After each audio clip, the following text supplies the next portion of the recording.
আজকের এতক্ষণে এই ছাগলগুলো আমার কাছে আছে, কালকে এতক্ষণে নাও থাকতে পারে, মানে থাকবে না, যেহেতু বিক্রি করে দিছি নিশ্চিতভাবেই তাদেরকে দিয়ে আসতে হবে, তারা চলে যাবে, এই হচ্ছে কথা। বাবা ওইদিকে যেও না, আমরা বাড়ির দিকে ওইদিকে চলো, কাছে কিনারে চলো, চলো চলো যাও, হাঁটো।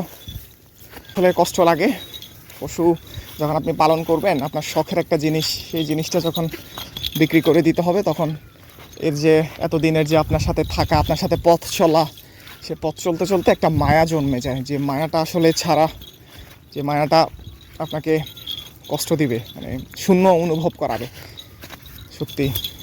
হাঁটো হাঁটো হাঁটো, চলো কাছে কিনারে চলো, খাইছো মোটামুটি অনেক খাইছো, এখন একটু কাছে কিনারে চলো, নাইলে আবার কুকুর টুকুর আসতে পারে।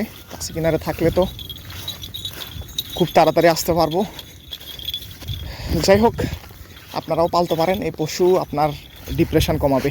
এই ওদেরকে দেখে আমার আসলে অনেক ভালো লাগে, অনেক সময় ডিপ্রেশনে থাকলে ওদের কাছে আসি। ওইদিকে যাও না, ওইদিকে যাও না, এদিকে এদিকে এদিকে এদিকে এদিকে, হ্যাঁ এদিকে, হ্যাঁ এদিকে এদিকে এদিকে, চলো চলো, হুশ।